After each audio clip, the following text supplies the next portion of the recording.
Welcome to the Damn Strong podcast. I'm your host, Bree, and I'm a full-time online fitness coach, and my passion is to educate women on all things fitness. I help women just like you step into the power of knowledge and commitment to ultimately live your best and strongest life. In this podcast, we'll talk about being damn strong in our body, mind, and life. I'll be teaching you how to navigate nutrition, strength training, and mindset challenges. So get ready to take some notes because we're building a damn strong life. Hello, everyone. Welcome back to the podcast. I'm Bree, and this is the Damn Strong Podcast. And today it is the monthly Q&A episode. So if you're new to these Q&As, every month I post a little question box and a little link for you to ask questions. The question box is just your typical Instagram questions text box. And then I also post a link. So if you have more of a longer question where you're like, I need to include more detail, you have that opportunity there. I post those monthly on my Instagram. So if you want your question to be asked or not be asked, if you want to ask your question and you want to be answered, make sure not to miss out on that. I've said in previous Q&As, I get through all of them. If ever becomes a moment where it's just getting too lengthy, obviously we won't have enough time for that, but I currently get through all of them. So if you're really wanting your question answered, drop it in the question box or again, on that link if it's a longer question. So we're just going to hop into it. I have my questions pulled up. So there's actually quite a few programming working out questions this time around. Usually I feel like the questions are more geared towards like fat loss and tracking and all that, which is totally fine. But I found it interesting that there were majority of the questions were around programming and working out and all that kind of stuff. So let's go ahead and dive in. So the first question is debating how to structure my lower body days. Do you think it makes a difference doing a full lower body day? For example, squat, deadlift, lunge, leg press, extension, versus doing a quad focused day or a hamstring glute focused day. Do I think it makes a difference? No, in the grand scheme of things. What really, really matters is total volume over the course of a week. So if you enjoy demolishing your quads and then you enjoy just demolishing your glutes and your hamstrings, you can totally split it up that way. But if you find it more enjoyable to have a mix of like, hey, I do a deadlift amp variation, I do an RDL, I do leg extensions, I do leg curls, that's totally fine. Again, at the end of the day, what I care about is total volume. And really, I would pick this more based on what you enjoy. If you enjoy your programming, you're more likely to push hard. And what builds muscle over time and gives you results is consistency and working hard. And when it comes to program design, what's going to make you consistent over time and actually push hard, which usually if you enjoy your workouts more, you're going to push harder, right?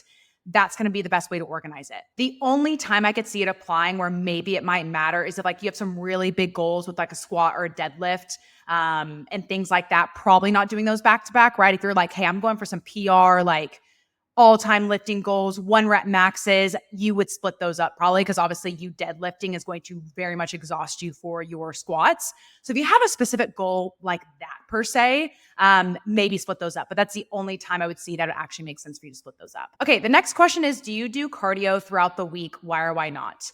Formal cardio, no. With probably what you're insinuating, no. I don't go for like 2 or 3 runs a week or get on the elliptical for 45 minutes or, go do a Zumba class or something like that. Like your typical thoughts of cardio, going for a walk every day, which I try to do as often as I, try to do every day, is a form of cardio, right? Your heart rate is elevating for a period of time. However, I'm not pushing myself cardiovascularly. And why or why not, I don't. I'll be honest, I don't have any cardiovascular goals. I go for a daily walk every single day or try to at least. I work out. Like, I feel like I've ticked all the boxes that I really need to. I'm like, I don't have any goals cardiovascularly. I'm really healthy. Like, I probably don't need to. But the reality is I could definitely benefit from like going for a run 1 or 2 times a week. And I just haven't pushed myself to do that. So if you're listening to this, I'm not saying you have to and need to go for a run. I just think I could definitely benefit from pushing myself cardiovascularly a little bit more 1 or 2 times a week. And that's a, potential health benefit I would like to tap into. I think I don't want to say it's an ego thing. I just think of I really don't want to go for a run. And here's the thing, I don't have to go for a run. I could bike. I could elliptical. Like, I don't have to do a run, but I think in my brain, I'm just like, I really don't want to go for a run.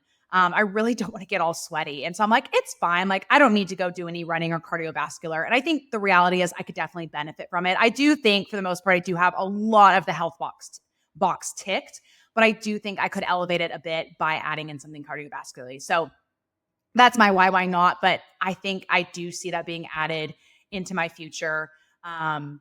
And honestly, maybe I start with biking or something like that. I don't have a bike, so maybe I do start with running. I don't know. At some point, I'm pretty sure I'm going to add that into my routine. Okay, next question is recommendations on order of muscle groups to work out. Example, on push day, do I do chest press first because it's the bigger muscle group and then hit the smaller muscle groups like the triceps after, or does it matter? No, it doesn't really matter.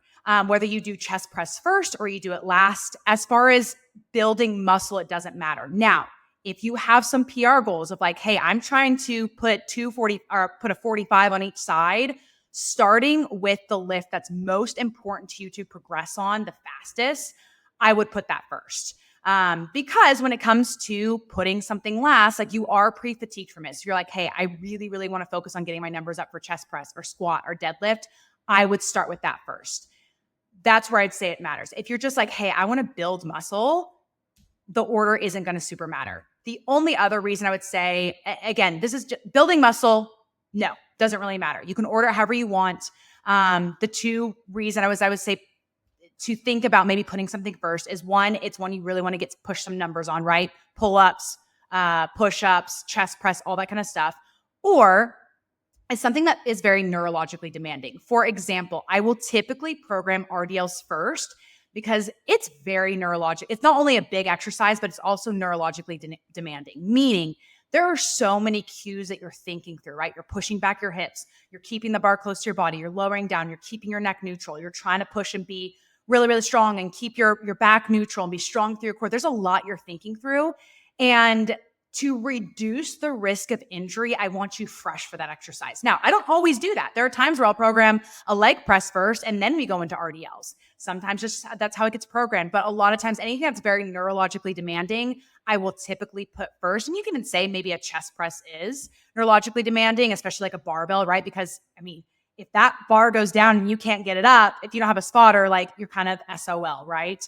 You're trying to balance that bar and all that kind of stuff. So you can maybe argue chest press is, but it's going to be like your squat, your RDL, those things where you're really having to think through balance and you're thinking through a lot of cues. But again, even if you don't order it first, it's not the end of the world. And I'm not saying if you order RDLs second or third, you're more at risk for injury. You just need to be thoughtful. Again, we have to recognize as we go through your workout, you're just more and more fatigued. And the tired and more tired you are, you're not always sharp thinking through stuff. I would not worry about the order unless you have big numbers that you're trying to chase on certain exercises, or you just want to be cognizant of putting a more neurologically demanding exercise at the beginning. Okay, next question is, can you give tips on lifting and working out and maintenance? I know the frequency doesn't need to be as high, but should I still progressively overload every single week, or is it more important to challenge my muscles but I don't always need to push to failure? One, you're correct. The frequency does not need to be as high, right? When we think about building muscle, the data shows that building muscle is anywhere from 8 to 20 sets per muscle group, right? So you could probably be building muscle with as little as 8 sets per muscle group, right? So if you could potentially be building, you could probably maintain that or less, right? So you're right. Frequency doesn't need to be as often. And you've already got that part down. But the next part of your question is, should I still progressively overload every single week, or is it more important to challenge the muscles, but not always need to push to failure? If your goal is to maintain, no, you do not have to be progressively overloading every single week. I would push close to failure, but I wouldn't be chasing upping the numbers over and over and over and chasing more reps or chasing more weight, because that progressive overload is going to help lead to more muscle growth. I would still push near failure to keep the adaptation that you've created. You do not have to be pushing to failure and progressing week to week. I'd more so be maintaining your strength around the number. Okay, next question is, for a client who has been a chronic dieter, would you suggest a reverse diet for 4 to 6 weeks to help prime them for fat loss? Ideally, more time might be better, but when trying to appease to a client anxious to lose, would 4 to 6 weeks of a reverse diet be enough to help set the stage for better fat loss? Okay, so my understanding of how you're asking this question is, you believe because this client's been a chronic dieter, you're trying to almost prime her metabolism, and so she'll have more successful fat loss if you reverse diet her, get her to maintenance, and then go to fat loss.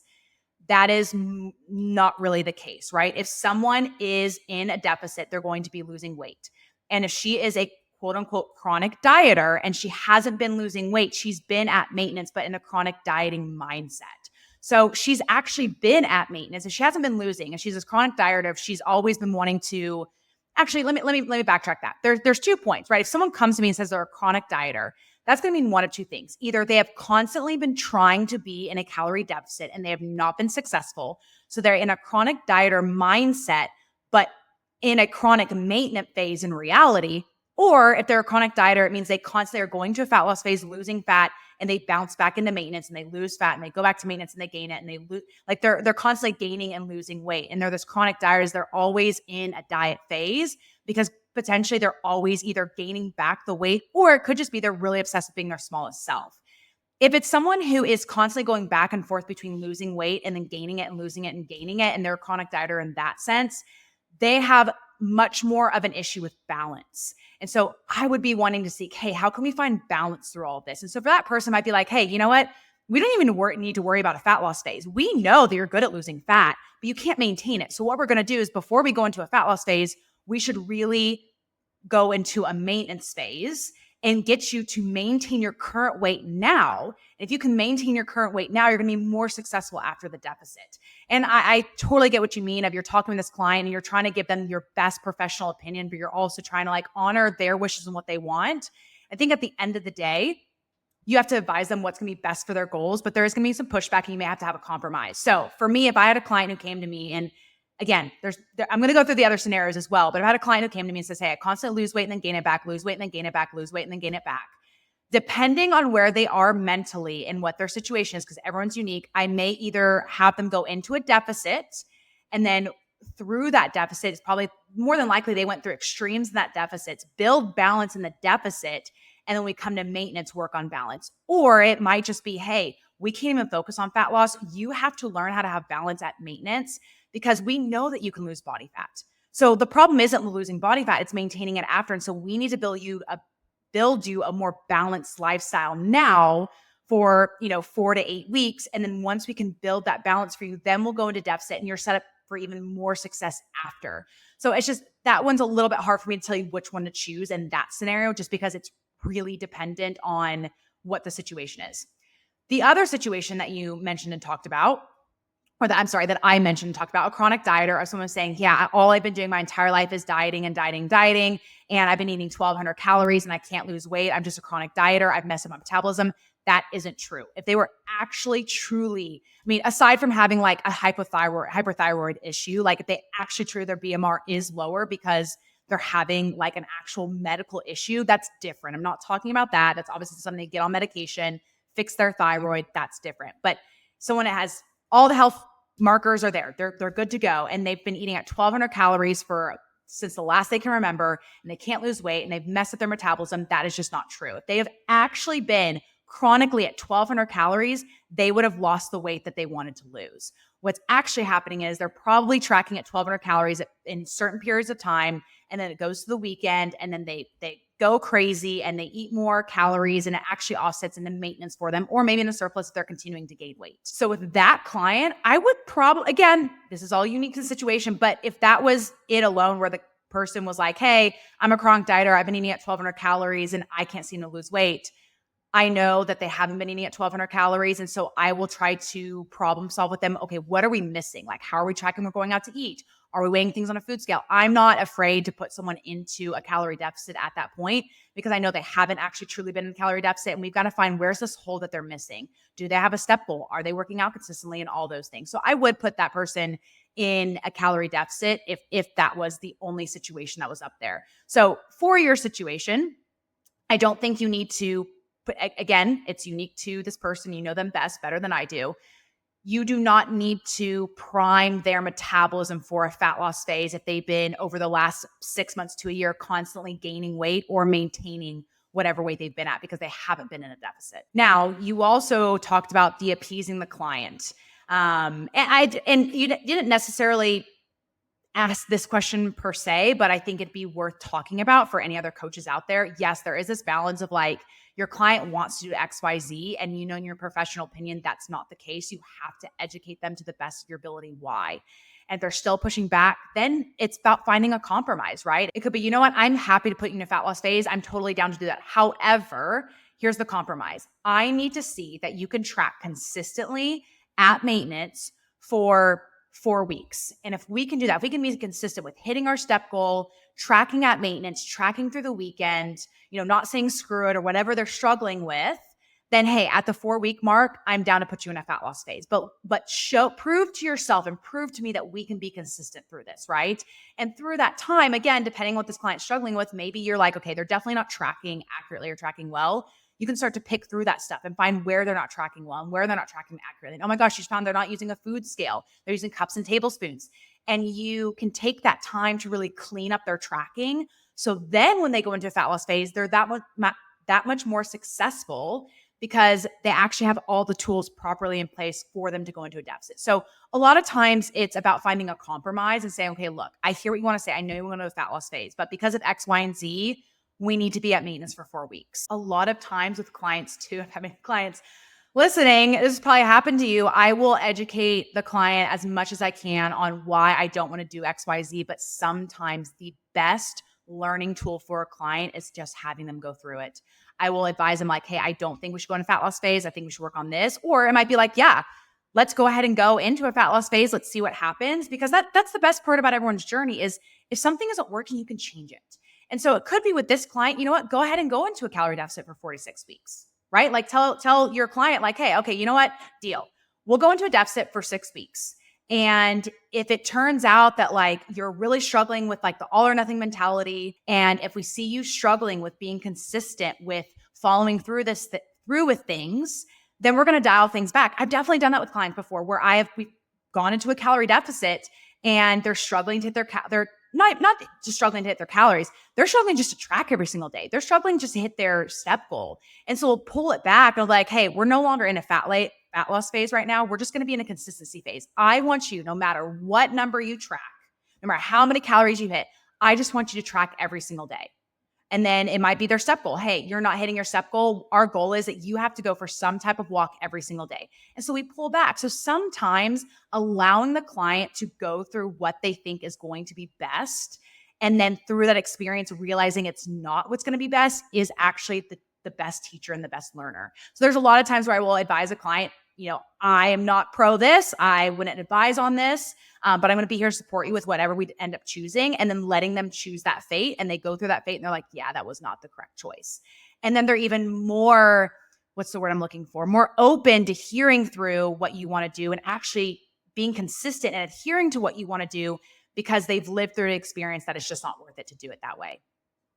So I know I didn't give you an absolute yes or no answer for what you should do. But I think you have two options depending on what this client has gone through as a chronic dieter. I think it's going to be finding probably a balance between the two. Well, maybe three. One, educate her as much as you can on why you think you should be doing it this way based on her background. And if she's not open to fully doing what you want, if that's going to maintenance, if that's what you think is best, find a compromise. Either, hey, okay, you know what? We'll go into a calorie deficit for 6 weeks. And at 6 weeks, we need to review the progress and see what's going on and discuss then if it makes more sense to be at maintenance, or say, hey, give me 6 weeks at maintenance. And then I promise you we'll go into a fat loss phase. It's December right now when I'm recording this. So in the new year, and we'll start fresh for the new year, but I really want you to be at maintenance calories for the holidays. I want you to find balance. Again, depending on what they're struggling with. I know I talked ad nauseum about this topic, and this is a long answer to a question, but it's just because it so depends on what they're dealing with, right? It so depends if, as a chronic dieter, they've constantly lost weight and gained it back, or they've never lost the weight and they're this chronic dieter, or where they're specifically struggling and what makes most sense. Okay, next question is, if in a bigger calorie deficit, do I still need to prioritize getting all my protein in? Yes, 100%. So the calories is the driver of the weight loss, and protein, along with training, is the driver of fat loss, right? So if you didn't work out or didn't worry about your protein intake, you would lose weight. You would lose some muscle. You would lose some fat as well. You would just have weight loss. But when you prioritize protein along with training, you're making sure that you keep the muscle and you're just losing the fat. So yes, if you decide that you want to put yourself in a deeper deficit, I would keep your protein the same. With whatever that is. Now, if you're at 1 gram per pound, I advise do 0.8 gram per pound of your goal weight. Really, it's 0.8 grams of lean body mass, but no one really knows what their lean body mass is or how to figure that out. And so just saying, hey, whatever your goal weight is, times that by zero point 0.8 and you're probably at a really good protein level. I do think for quite a while, I think we took protein a little too far as a fitness community. I truly believe that your training has way more to do with you maintaining muscle than the protein does, but you also need the building blocks, right? So they both matter for sure. But yes, all that to say, keep your protein goal. Okay, next question is how to manage hunger when you're in a deficit and it's the weekend or week before your period. I feel like I've answered this before, so I'm just going to keep it a little bit shorter. You do the best that you can and you plan for it, right? What I always say to everyone is you have had probably like 200 periods in your lifetime, right? This is nothing new. You know, you get hungry, you know, become a bottomless pit. You kind of know what your things are. Plan for that. Okay. Or it might just be planning through the mindset of it. For me, I don't necessarily crave chocolate or sweets. I'm just a bottomless pit. I cannot eat enough food to actually get full. And this is always the week before my period. And I just recognize, hey, I'm going to, in a deficit, I'm going to eat the food that I'm going to eat. And I'm probably not going to be completely full and satisfied by it. And that's just the sucky thing about being on my period. I'm going to do the best to prioritize protein, to prioritize volume food, to drink water, do everything I can to negate hunger. But I'm also just going to recognize at the end of the day that this is just the week that I'm a bit more hungry and like it sucks, but it doesn't last forever. And I gear myself up mindset wise. I have some clients who are like, I totally crave more chocolate. Plan for that. I want you to go through each day and pre-track the dessert that you want to have after dinner. Track that in first and then backtrack your week or your day. So that way you're hitting your calories, you're hitting your protein, you're also having that sweet treat. It's just one of those questions where you just do the best that you can do. However you manage your hunger in a deficit on a normal week, you do the same thing when you're on your period or the week before your period, and you just understand it's kind of a sucky week and you can do the best that you can, but ultimately you only can do so much to help yourself through it. Okay, last question, I'll be honest, it's kind of a big question. So I'm not really sure where to start in answering it. It just says, any tips for someone who really wants to become a personal trainer? Because it's such a large question, there's not a specific to it. My best answer would be just to learn as much as you can. And just know that imposter syndrome doesn't ever fully go away. As you're a coach longer and longer, you build up a more confidence about yourself for sure, but you're always going to feel like you know less than the next personal trainer. I feel like I'm very educated, not like in a tooting my own horn, but if I'm being honest, I feel like I'm a very educated coach. And I do know a lot. And that's because I've spent so much time just trying to absorb as much information as I can.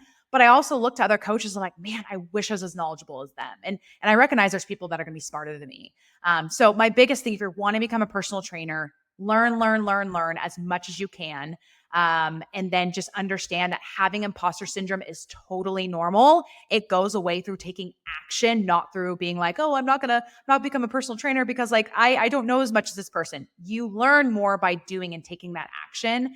And it never fully goes away. You just get more confident in your ability as a coach, but you're always going to have this like, man, I don't know as much as so-and-so. And I think also, as I'm just talking and this is coming out, don't be afraid to not have the answer for your clients. I can't tell you how many times clients have asked me questions like, I don't know actually the answer to that question, but I'm going to find out for you. I'm going to figure it out.